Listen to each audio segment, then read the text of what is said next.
America loves a bargain, and apparently, that applies to drugs too. Turns out, a lot of Americans are heading south of the border to get their fix, fueling a multi-billion-dollar black market in Mexico. It's a dangerous game, both for the Americans making the trip and the Mexicans caught in the crossfire. We're talking about a pipeline of narcotics flowing north and a river of American cash flowing south.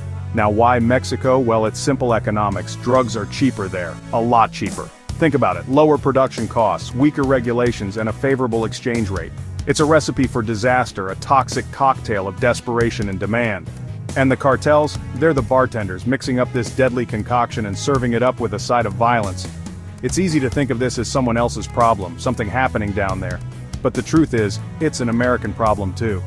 Every dollar spent on these drugs, every life lost to addiction, every act of violence committed in the name of this trade, it all adds up. It's a stain on both our countries. A shared nightmare we can't seem to wake up from.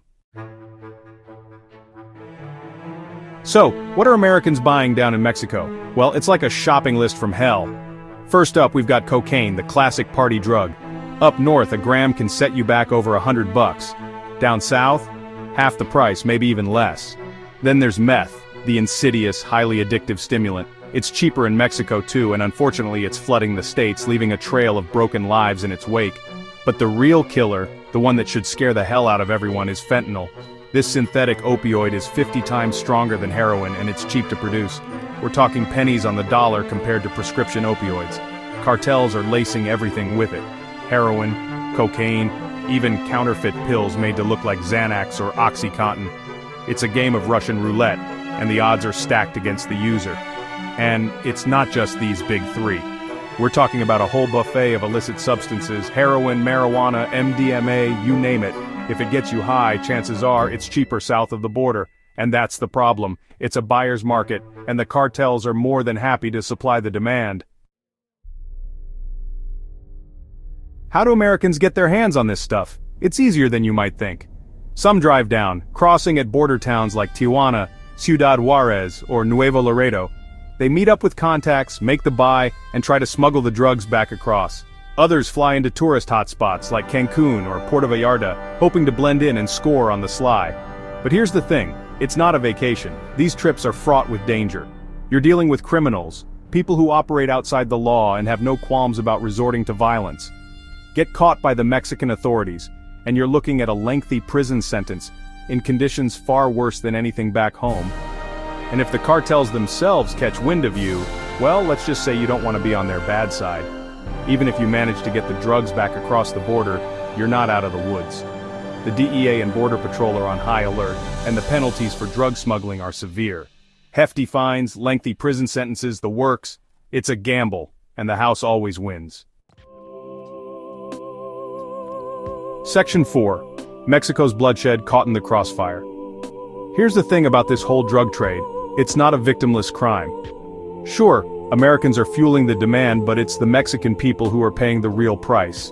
They're the ones living in fear, caught in the crossfire of a drug war they didn't ask for. The cartels are ruthless, vying for control of territory, smuggling routes and profits. They operate with impunity, bribing officials, threatening journalists, and terrorizing anyone who stands in their way. Innocent people are caught in the crossfire: men, women, children. They become collateral damage, their lives shattered by a conflict they have no part in. The Mexican government is outmatched, outgunned, and in many cases, outmaneuvered. The police and military are fighting a losing battle, and the cycle of violence continues. It's a humanitarian crisis, a national tragedy unfolding right on our doorstep. Section 5.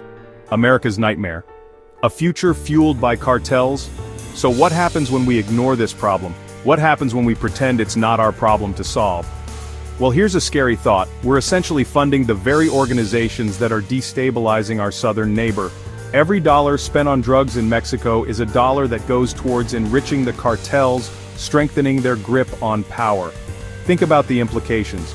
More powerful cartels mean more violence, more corruption, and more instability in Mexico. It means a flood of drugs pouring across the border, fueling addiction and crime rates in the US. It means a humanitarian crisis spiraling out of control with no end in sight. And here's the kicker.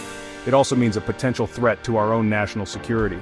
These are criminal organizations with vast resources, sophisticated weaponry, and a disregard for human life. They're not just drug traffickers anymore, they're a shadow government operating with impunity and challenging the very fabric of Mexican society. And if we continue to turn a blind eye, we might just find ourselves facing a nightmare scenario, a future where the cartels hold all the cards. Section 6, the high cost of a cheap high. So, there you have it. The next time you hear someone talking about scoring cheap drugs down in Mexico, remember this. There's no such thing as a victimless crime. The true cost of that cheap high is measured in blood, in lives lost, and in the erosion of peace and security on both sides of the border. It's time we wake up to this reality and start demanding a different future, one where the human cost isn't factored into the price of a fix.